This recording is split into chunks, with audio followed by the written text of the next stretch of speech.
what's up guys? Welcome back to my channel, and if you're new here, then welcome to our little corner of the internet. Today we're going to be watching a video titled I Was Wrong About America, What I Misunderstood as a European, which I'm intrigued. I'm interested to see what she's going to tell us. So without further ado, let's see what this video is about. I've just spent 2 months visiting the US, and as a French person, I noticed that there are some things that I totally got wrong. For example, one thing I fully misunderstood before visiting the US was how much cultural difference there is between places. As Europeans, we hear so much about the US, either from TV shows or the news, so we tend to think that we know the American culture, but I personally had no idea how things change so much from place to place, and that's something I noticed right away on my first trip to the US. So I've been coming to the US for over 10 years to visit friends and family, and I swear as Europeans we're unaware at how big the cultural differences are from place to place, and that's something I love discovering and learning about. Like for example, during this trip we decided to go to Texas, and I had been there before, but here I visited some new places, discovered some new foods, and even went to the Texas State Fair, which is something I had never seen before in my life. We also went to Tennessee and to Georgia, and I could feel the difference between all of the states right away, not only in food but also in people and culture. And while there's a pretty big Interesting. It's true that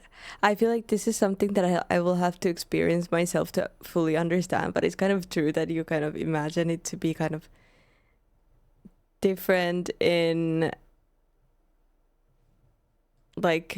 in weather and different in architecture maybe even, but kind of still the same culture, even though I know there's some differences between states obviously, but I think it's going to be more visible when I actually get there.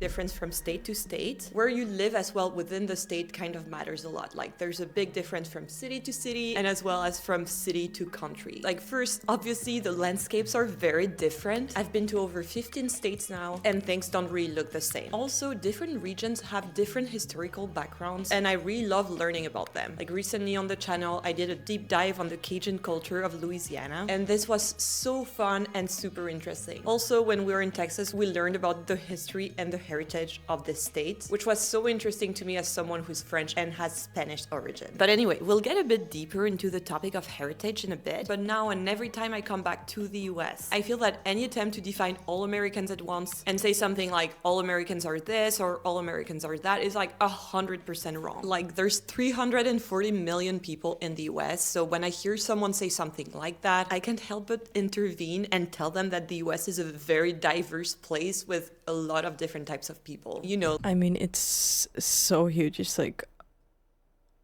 countries. It's the size of countries. It's impossible for everyone to be the same, but I don't know, it's such an interesting concept. like any country or region, I would say. And I say that a lot because one thing I love about the US and that I personally benefited from when I was living there a few years ago is that it's a place where you can truly create your own lifestyle and unique identity. And this is more than a thing I just misunderstood. Like as a French person, I truly didn't know you could actually do that. So let me explain. So even though France is a very diverse country as well, there's a strong sense that there's a right way to do things because we've always done them this certain way. A silly example that everyone can understand is that there's a right way to make a croissant and there's no reason to change it. It's just perfect and delicious as it is. But I do feel sometimes that people value tradition and having a clear, understandable identity a bit too much for my taste. Like for example, I went to a very good college in France and people still ask me about it regularly, even though I'm a 32-year-old YouTuber right now, so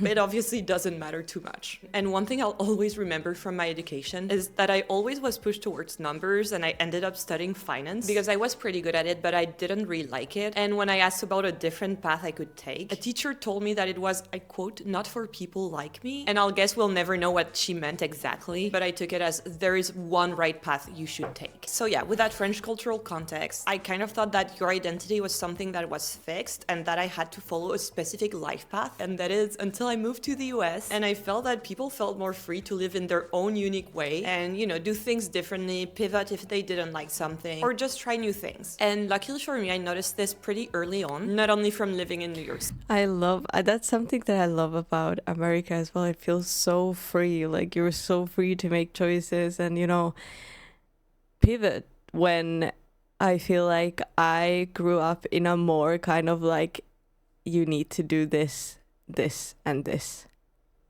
That's it. So but yeah, definitely. I don't know. It's just like exciting. City, which is a super diverse city with all types of people, but also from taking a road trip to rural Colorado, where in 1 week I got to talk to a rancher family that was passionate about hunting and that had a lot of taxidermy animals in their living room, a firefighter in a reservation, an online shaman, and a tech guy passionate about electric cars. This was kind of a big revelation to me because I love how forward people are in the US about their identity and how free people feel to live their own unique lives. So yeah, this may seem silly if you're an American, but at the time I was young and I didn't know you could follow pretty much any life path you wanted and not what you should be doing. So at the time I was working an investment banking job in New York City, and talking to all types of people who are doing things a bit differently kind of inspired me to quit without anything lined up. And the reactions were pretty interesting because all my French friends were slightly horrified and a bit concerned for me, whereas my American friends were so happy for me and thought it was the best decision ever. So yeah, I really love how in the US it's socially accepted to try new things and, pivot if you don't like them or things don't work out. And this mindset has unlocked choices that I didn't even know were available to me, like being a YouTuber. So yeah, I clearly wouldn't be here if I hadn't lived in the US. But surprisingly, the thing I struggled the most with when I first moved to the US is actually a thing I love now that I've fully accepted it. I've talked about it before on the channel, but making friends as an adult when you're not in college, for example, is already pretty hard. But making friends as an adult in a fully new place where you don't really understand the culture is even harder. So when I moved to the US, I truly misunderstood how friendly people were because everyone wanted to talk to me. People told me they wanted to make plans with me. People were inviting me to their homes, but actually no one followed through. And at first this was really hard for me because I misunderstood friendliness for being actually friends with someone. In France, we're a bit more guarded as a culture. So you wouldn't just invite a random person to your house just to be polite. If you invite someone to your house, you're actually making plans with them and they will come to your house. I understand. Like people are like, yeah, you should come over sometime. Like we can have a dinner. And then you're like, oh, that's so nice. And then that's just a form of being nice. Yeah, I understand that. I wouldn't know.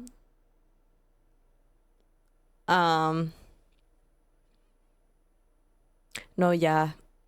Here, if you do tell someone that they can come over, they'll come over. And when I first moved to the US, there kind of was a moment when I noticed that I didn't have any friends and that all those friendly people were actually just being nice and polite with me. And I fully misunderstood them. Obviously, this was a very hard revelation, but once I understood this and accepted that, we just have different social norms around friendliness and being friends, this was amazing because I actually knew how to make friends after that. So yeah, luckily I understood this. I made friends through hobbies and through friends of friends, and now I am proud to say that I do have friends in the US. And that if someone invites me to their home or is overly friendly to me, I know how to make the difference between being polite and wanting to be friends with me. But one thing I feel I'll never get used to is eating habits. And I actually forgot about this point because this is so ingrained in my culture. But my boyfriend Bobby, who as many of you know is American, told me to specifically at this point. So if you've watched any of my other food videos before, it will come to no surprise to you that in France, as a culture, we really love food. And we kind of have specific eating times. Like growing up, for example, I shared all of my meals when I was not at school with my parents. So breakfast, lunch, and dinner, we would always eat as a family at the dinner table. And most of the people I know have grown up like this. So this means that a lot of French people, including me, will eat lunch between 12:30 and 1 p.m. and dinner around 7:30 to 8 p.m. Often a lot of restaurants close their kitchens if you're not within those eating times. And even at work, you kind of have to share lunch with your colleagues. Like, it would be weird if you didn't. And at first in the US, it would be kind of hard for me because I never understood if we were going to eat or not. Like, it has happened to me so many times that I meet someone at 7 p.m. and they've already eaten. Like, I kind of feel that if you meet with me during my regimented eating times, you kind of have to feed me. Otherwise, I'll feel hungry and sad. And also at special events, kind of... I feel like also like to eat so early is something that I'm not used to. I mean, in Finland, yeah, people do eat early, but I've lived in Spain my whole life, and here you can have dinner at like 11, 12 at night, like just before sleep, which is not probably the healthiest thing, but I'm quite gotten used to that.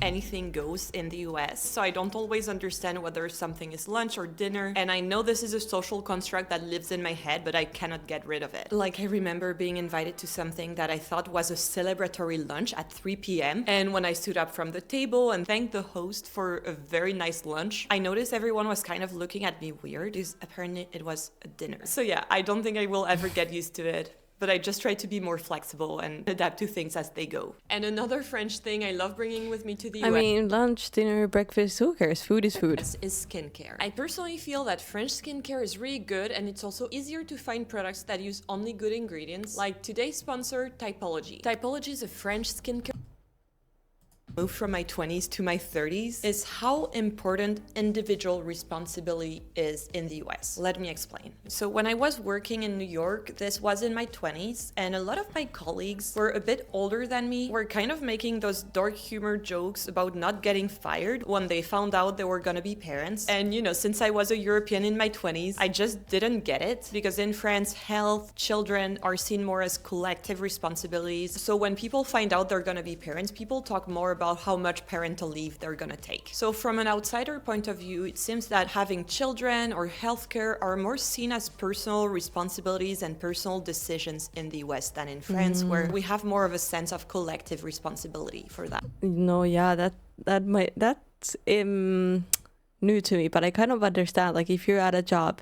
and you decide to have a baby, that's your baby. Like, that's your responsibility, you know? I understand that, but I also appreciate that here, if you do have a baby, everybody's like, okay, like, you need to rest and you need this, you know?